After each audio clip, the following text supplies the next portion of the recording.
안녕하세요. 2022학년도 숭실대학교 학생부 종합전형을 알아보도록 하겠습니다. 저는 숭실대학교 김명희 입학사정관입니다. 반갑습니다. 숭실대학교 학생부 종합전형 안내입니다. 숭실대학교는 수시에서 학생부 종합으로 977명을 선발합니다.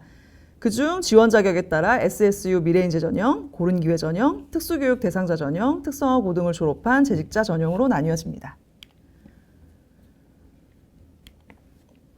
학생부 종합전형의 평가는 다수 다단계로 이루어지는데요. 1단계에서 서류평가, 학생부, 그리고 자기소개서로 3배수를 선발한 후에 2단계에서 1단계 서류평가 점수 70점, 그리고 면접평가 30점으로 최종 선발하게 됩니다. 서류평가 시 활동 역량, 학업 역량, 잠재 역량을 평가하게 되는데요. 서류평가 70점 만점에 활동 역량이 차지하는 배점이 38점으로 제일 큽니다. 활동 역량에는 성실성, 전공적합성, 자기주도성을 학교생활기록부 전반에 걸쳐 평가를 하게 되는데요. 다음으로는 14점의 배점인 학업 역량입니다. 학업 역량은 주요 과목 학업 성취도와 전과목 성적을 통한 학교생활 성실성을 평가하게 되고요. 마지막으로 잠재 역량에서 발전 가능성과 인성을 평가하게 됩니다. 다음은 서류평가에서 내신 등급의 분포인데요. 여기 보시면 그레이색이 지원자들이고요. 이 점들이 1등급 중반부터 8등급 후반까지 굉장히 넓게 분포되어 있는 게 보이시죠? 1단계 합격생은 주황색이고요. 1등급에서 6등급 후반까지 퍼져 있는 걸 보실 수가 있습니다. 사실 숭실대학교에 가장 많이 지원하고 합격하는 학생의 내신 등급은 2등급 중반에서 3등급 중반 정도인데요. 같은 내신 등급이라도 활동 역량에 따라 서류평가 점수는 폭넓게 나타나는 것을 이 분포도를 통해 확인하실 수가 있습니다. 다음은 면접평가입니다. 면접은 블라인드로 진행이 되고요. 본인의 이름과 수험번호 그리고 부모님의 직업을 말하면 안 되고요. 10분 내외의 2대1의 개별 면접입니다.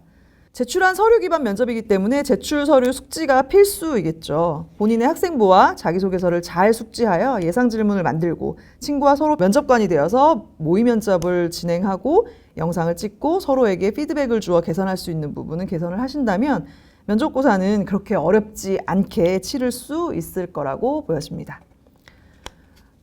면접평가의 경우는 전공적합성이 50%, 그리고 인성과 잠재력을 각각 25%씩 반영을 하게 되고요.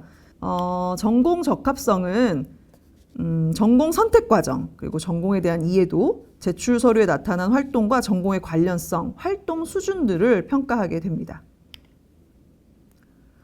인성평가의 경우는 서류의 진위 여부, 활동의 진실성, 면접 전반에 걸친 태도와 의사소통 능력을 평가해서 반영하게 되고요.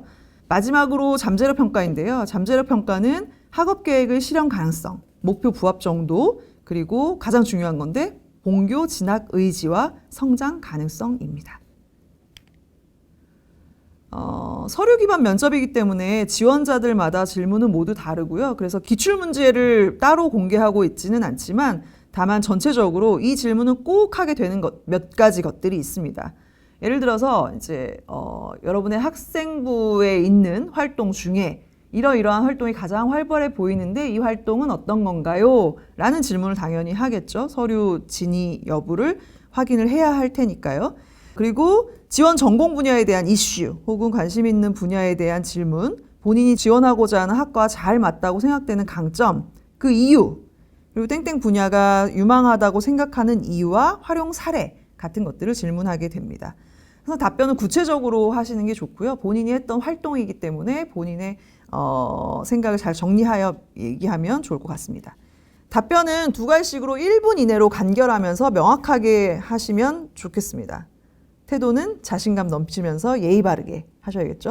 좀 어렵게 느껴질 수 있지만 연습을 통해서 충분히 준비가 가능한 수준이라고 말씀드리고 싶고요.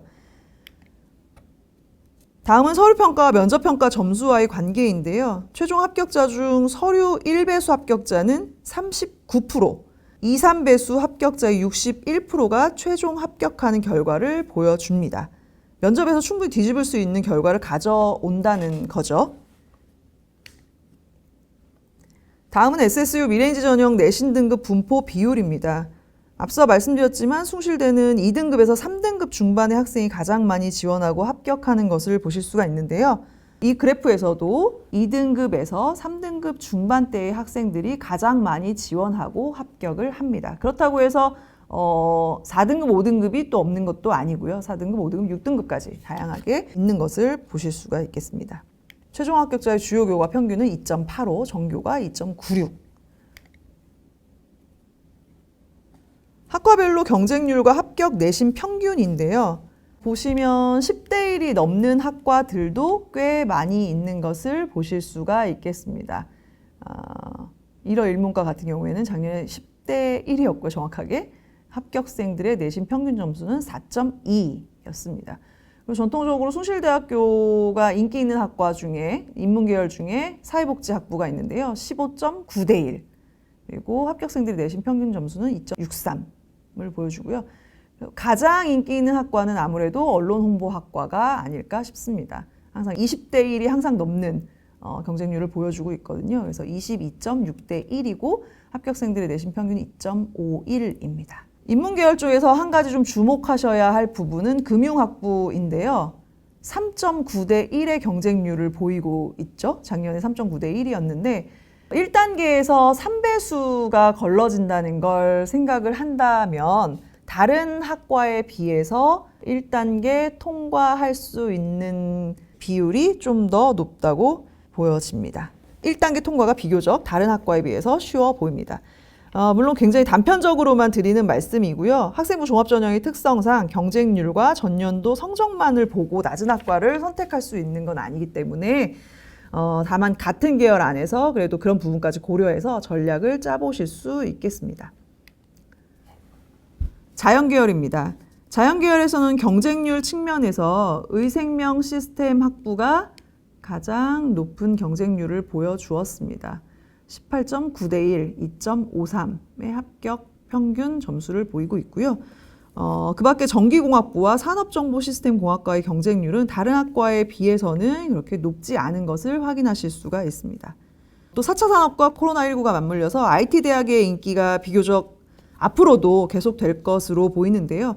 그중에 작년에 가장 경쟁률이 높았던 학과는 컴퓨터학부로 10.5대 1, 합격생들의 합격 평균 점수는 2.52였습니다.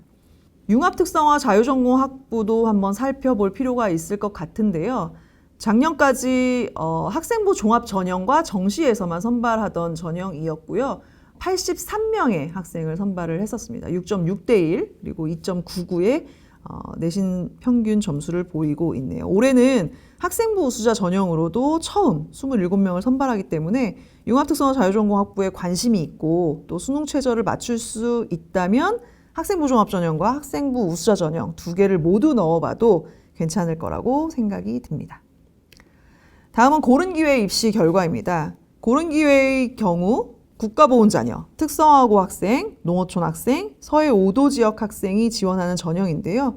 올해는 기초생활수급자의 차상위 계층도 고른기회로 편입이 되었습니다. 고른기회는 보시면 대체적으로 SSU 미래인재 전형에 비해서는 경쟁률과 내신 성적이 모두 낮은 걸 확인하실 수가 있는데요.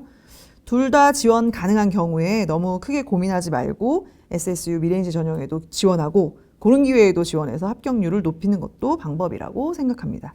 자연계열에서는 기계공학부가 SSU 미래인재 전형보다는 경쟁률이 높았어요. 그런데 내신 평균 점수는 3.15, 좀 낮으니까 이런 부분들도 한번 살펴보실 수가 있을 것 같습니다. 지금까지 학생부 종합전형에 대한 안내를 드렸고요. 얼마 남지 않은 2022학년도 수시전형 준비 잘 하시고 내년에는 아름다운 숭실대학교 캠퍼스에서 만나 뵙길 기대하겠습니다. 감사합니다.